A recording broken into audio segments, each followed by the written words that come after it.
Hey, welcome to another edition of Kyle Meredith with the interview series presented by WFPK at WFPK.org, Consequence of Sounds, and the Consequence Podcast Network. Thank you so much for checking us out. As always, you know the drill. If you like what you see, hit the subscribe button. I do 3 new interviews every single week, so it's a great way to keep up with all of your favorite artists. And I got to tell you, I am so excited and honored today to be talking with the Offspring, who are back with a brand new record. I've got Dexter and Noodles. Hi, guys. Hey, Hello. Kyle. Congratulations on this new album. I know it's been a long time coming, and it is well worth the wait. It is so much fun to listen to. Well, thank Thank you you very much. Yeah, it's always an exciting time when we have a new record to get put out for the fans. Yeah, especially it must. I don't know. You've got lots of records under your belt, but just having the time in between like this, does this actually feel any different this time? Yeah, I think so, right? Yeah. Well, I mean, we didn't have anybody telling us we had to be done by a certain point. We had finished our record deal, so we kind of just didn't have to put it out until we felt strongly that it was finished, that we had a good record. And we were pretty much there right before the shutdown happened. Back in the before times, we were pretty close to being done, and all of a sudden the pandemic hit, and then we were kind of forced to take another look at it. And you know, we thought it was done, but we did spit polish some things here and there, and I think that made it even a little bit better. But eventually we went, man, this record's done. We want the fans to hear it. Let's put it out. So here it is. So here it is. But over these years, I mean, you have put out some singles. I mean, one of them even made the record here. Was there a specific moment then when it wasn't about the singles, when you actually noticed, like, hey, this is a record and it is coming together? Was there that sort of vision? It was around that time because so many bands and artists were just putting out singles or maybe EPs that we even kind of thought about it. Sorry. And we put out Coming For You at that time, just because it had been a few years since we put anything out. But then after that, we just kind of realized it just didn't feel right. It's like, we're a band, we should be putting out albums. So that's why we decided to sit on this a little longer and get more material together. Yeah. Looking back through, you know, a few of the interviews leading up to this, and just those moments where you're like, okay, it's almost done. We're almost there. I think maybe Noodles, it was you that was, at one point said, I think we even have 2 records, you know. Yeah. Like, is that still the case? Could this have been a double album at some point? Was that ever in the conversation? Well, we would have had to come up with about another half of another album. We definitely had an album and a half, pretty much, you know, done or close to being done, really, really close. We had probably a whole record done a couple years ago, and we just entered this really creative period and came up with more and more, you know, stuff. Most of this record was probably written during that time.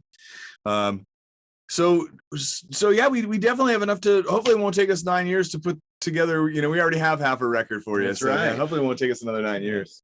Yeah, ultimately, I don't want to be that guy, you know, before the record's even out, being like, so when's the next record? You know, it's Yeah, I know. I remember talking to Brian from Weezer one time, and I guess it was the Islands in the Sun record had just come out, and he was like, yeah, we're already over that. We're working on a new record now. And it literally just come out. I couldn't believe that he was already over it. We get those. There will be comments on our social media the day of release. When are you going to do another album? Like, we've seen it before. Yeah. For what it's worth, I just had Brian on the show, and they have the next 4 albums complete. So. Do they? Okay, yeah. I'm not surprised. Yeah. You can't really play in that. It's a different ball game. Whatever's happening there. Yeah. Well, seriously, what's going on this record? Again, there's so many different angles. There are these really fun moments. Of course, there are the really serious moments, and the album starts out like that. You know, the first couple of songs, for a few songs, we kind of get the punch. I mean, starting with This Is Not Utopia, I feel like it does really set the tone for what we're getting for the rest of the record. What did you all want to reflect? Well, really, you know, we kind of look at the world that we see happening, you know, both, you know, here in America, in our country, but also around the world. We do travel a lot, and then just try to express our feelings about it. Really, you know, what we see happening, and without trying to get, you know, preachy, you know, or political. Just talk about the things that we see in the world, and hope that you know, we can resonate with our fans there. You know. Yeah, and that's the thing, though. It is interesting because hearing that a lot of these songs, they weren't written immediately in the last couple of years. I mean, I guess what I'm getting to is the things that we're hearing in these songs, they aren't new problems, and especially in the last decade.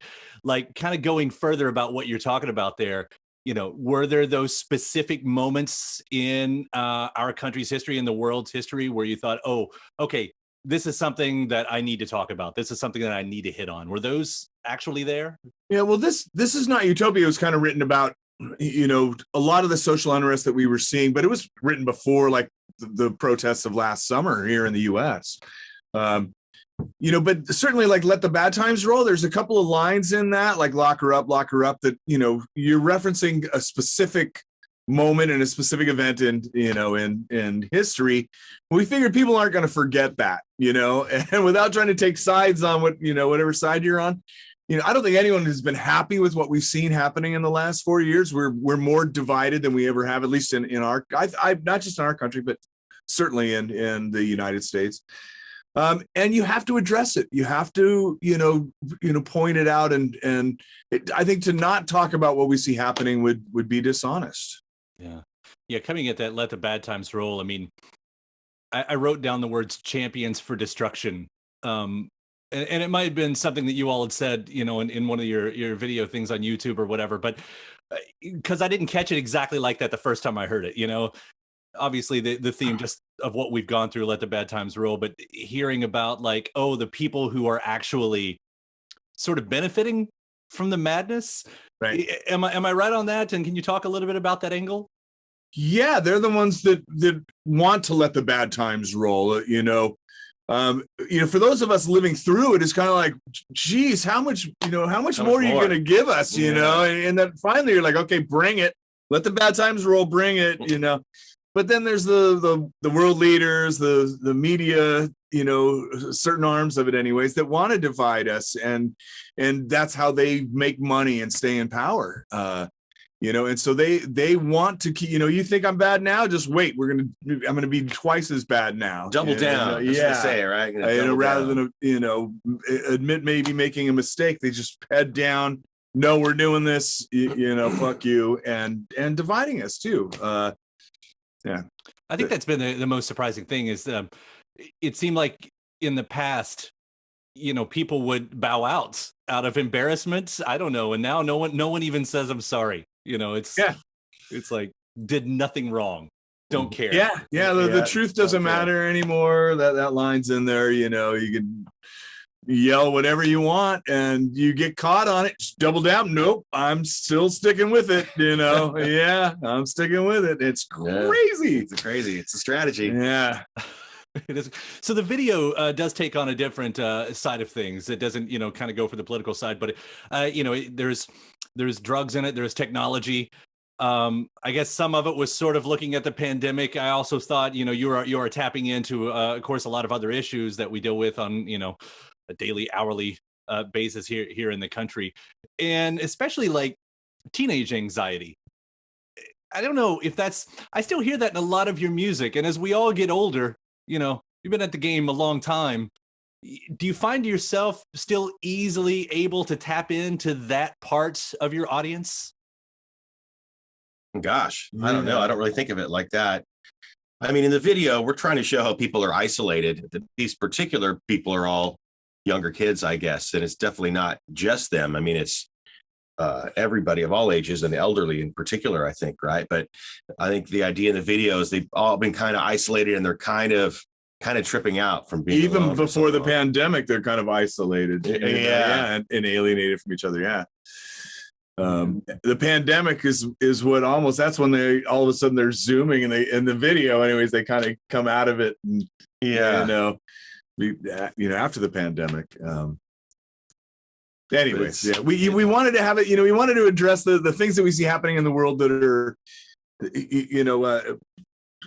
just horrifying and do alienate us and everything, and but then also like a kind of lighthearted, hopeful that we'll get through this. If we all do kind of get together on Zoom, we can put all the nastiness behind us and move forward.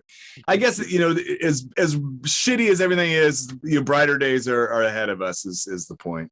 Yeah, that's a good, and it's interesting too because the pandemic, how it rearranged a lot of songs for some artists. You know, a lot of them unintentional, written before, and then like as you're writing these songs through the years, did you all see that they were saying something new than maybe originally intended in the past year?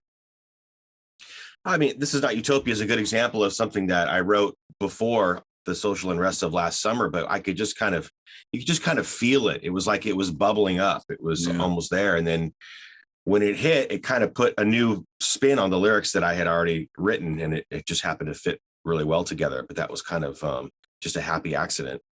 Yeah, how that works and everything. And there are the lighthearted moments you said. I mean, even the return of Blackball, right? Bringing. Yeah, yeah. That's right. He's there. Yeah, I mean, we've kept up with that guy. He's a good friend of ours. Whenever we play Seattle, he's always on stage with us doing the Keep 'Em Separated line, and maybe Mopta. He's a buddy. Yeah. So it was fun to bring him back in. What a career for him. I mean, you know, I don't know what he does in his free time, but just being that guy, you know, being able to pop in on these songs or whatever, and for you all to have, I don't mean to, I guess I'm characterizing it like to make him a character in a way. Is it supposed to come across like that? Oh, God made him the character that he is. Yeah, we had nothing to do with it. You know, he's one of the most hardworking guys you'll ever know. He's a family man. He's coached all his kids in various sports and worked 2 jobs while he was doing it. He's a good guy, Blackball Jason. So yeah, he's a good guy. That's what I thought. Like with, you know, as much in the rear view, it does give you all a chance, if you want it, to revisit the past. I mean, obviously there's always the going forward thing, the doing something new with your music, but I feel like you do all take those moments in here, whether it's, you know, using Blackball again. What's the song? Am I saying Hassan Chop something like Hassan Chop? Yeah. Like even that seems like a moment you might have been kind of reaching back to the past or something like that. I mean, does that come naturally, or do you all say like, oh, you know, it would be fun, you know, if we try that again? Yeah, I mean, that's how we grew up with all that stuff. So to write songs like that comes pretty naturally for us.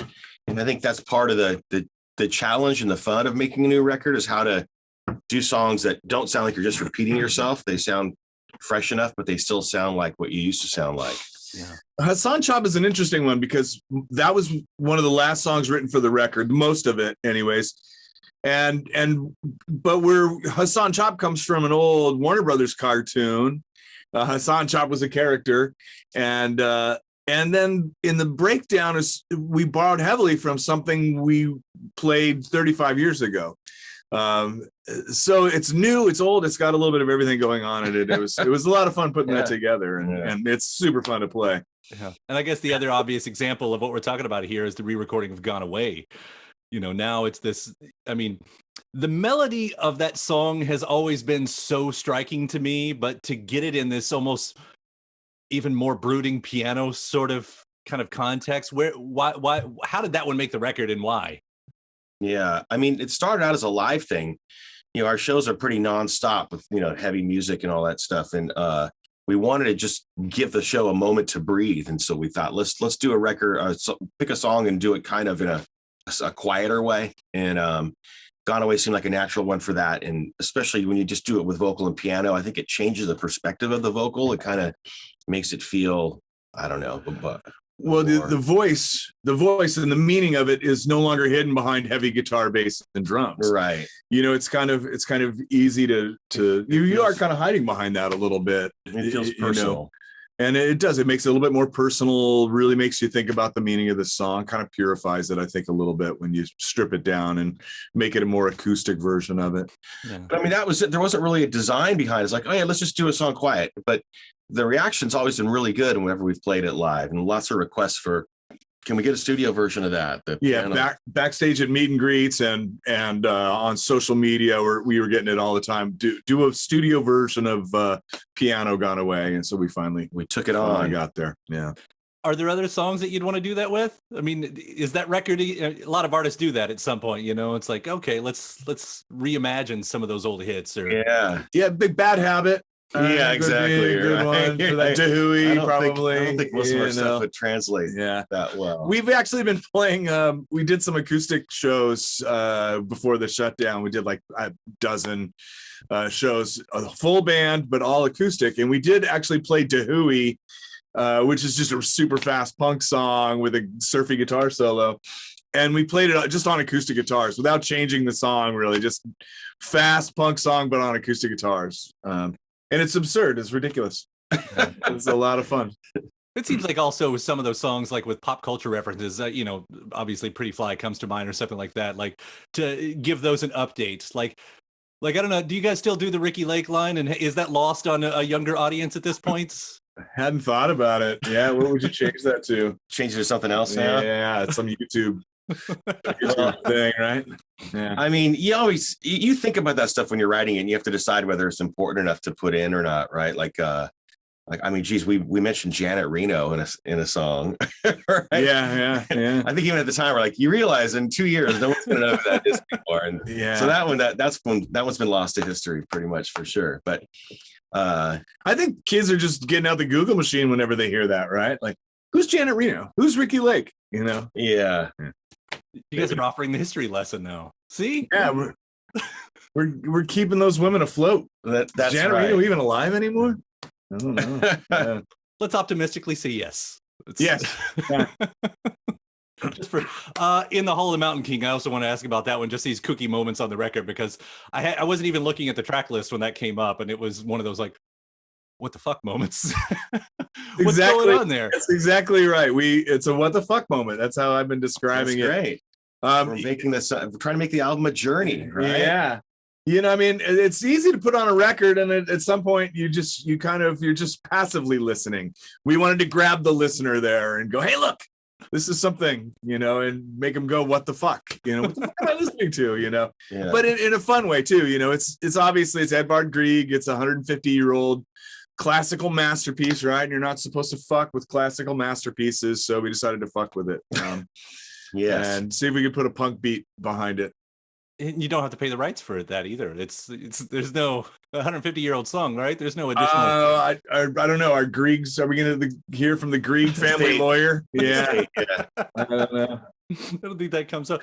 Speaking of that, one of the things that did happen in the last 10 years was I feel like there's a new trend of artists who are selling their catalog rights, and you all were sort of ahead of that trend. It seems like when I look back on that now, like that's happening more and more in the past few years, and I haven't got the full grasp of, okay, so there's a big payday that's involved in that, and congratulations.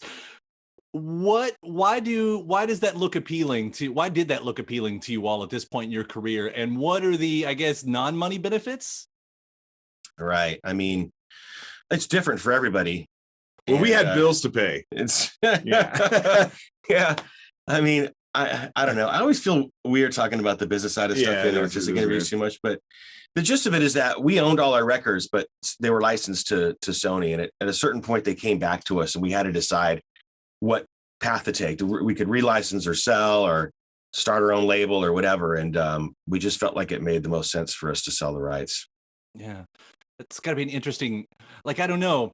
That's your song, but I guess someone else sort of owns it. Is that yeah, but we worked it out so that we have some say, like we have, we're able to, like if it's going to be like a yogurt commercial or something, right? Or a adult diaper commercial, we have some say. We do. Yeah. We wanted to make sure that it wasn't going to come back to bite us in the end. A yogurt adult diaper commercial together. Yeah, like Activa, right? I'm thinking the Activa commercials, the yogurt that makes you shit. And then I thought of adult diapers immediately. That's how my head works, where my head is at usually. I'd like to see it. I guess I would. Yeah. Since we're on the weird, uncomfortable questions, and I know this is tricky to talk about, so with caution, I will say, with the lineup change that did happen this time around, did it make it different how this record was made? No. Yeah. It just didn't. Yeah, that's been a long time coming, unfortunately. But now we just moved Todd. Todd's been with us for about over 10 years now. Mm. He was on rhythm guitar and vocals, and we just moved him up front to bass. He's such a fun guy to play music with. He's so exuberant. He's like a giant kid, with a new toy. And so, yeah, he's played bass in some of his other bands before. So it was an easy transition. Yeah, for sure. Yeah, well, that's good to hear. I just want to compliment you guys like a dozen times off this record. We've waited a long time, and I'm so happy with how it sounds and what you guys are doing. So just a big congratulations on this. Well, thank you, man. Yeah, it's always nice to hear. Yeah, we're proud of the record, but we're dying for the fans to hear it and figure out which songs they like the most, and are they connecting with it the same way we are? And it's coming out soon. Yeah. I think when you talked about what's different about putting a record out now, the extreme digitalness of the age makes everything so immediate, right? Like we post it and then it's like, you've got 150 comments, right? Yeah. So there's something it's not overwhelming. I don't want to say it like that, but there's something very heavy in all that like, and put something out. And it's not like, before you'd wait for a magazine to come out or a review or something. And there was a lag time before putting it out and getting a response back. And now it's so immediate that it's like, whoa. Almost like once it's out, it's done. That's not the right way of saying it, because there's still the live show, I guess. I mean, that step still is yet to be, like, these songs get to have a life. Right. And like, do they all make the live show at some points? I mean, do you try to make sure that everything gets represented? We're working on all the songs, as if they will. But obviously, we couldn't. If we added a whole record in, we'd have to take out some of the other songs that our fans love as well. So, unfortunately, we can't please everybody all the time. But we're definitely going to perform them all at least a handful of times before we figure it all out. I think so. Yeah. That's always part of the process too. You play a live show and you realize a certain song of the new songs is going over really well or better than others, and you kind of eventually zero in on the ones that work the best. We've already been playing Opioid Diaries for a couple of years, and that's one without the fans ever hearing it before, because wasn't released. They clicked with right away. Yeah, right away. So it's been really fun. It's been working. Yeah. Well, I certainly can't wait to see them live, to see you guys live again. It's been quite a while. Congrats. And I got to tell you, one quick thing, not that I'm saying anything new here, but especially of all the songs in your back catalog, I still think to this day, The Kids Aren't All Right is one of the greatest rock songs of all time. So just for thank you. Yeah, thank you very much. It's one of my personal favorites of all the songs we get to play every night, and so thank you. That means a lot. Yeah. Well, thank you both so much for taking the time to talk about this. Congrats again, and I can't wait to see the live version. Thanks for having us on your show, Kyle. We appreciate it. Take care, guys. We'll see you. Bye. Yeah.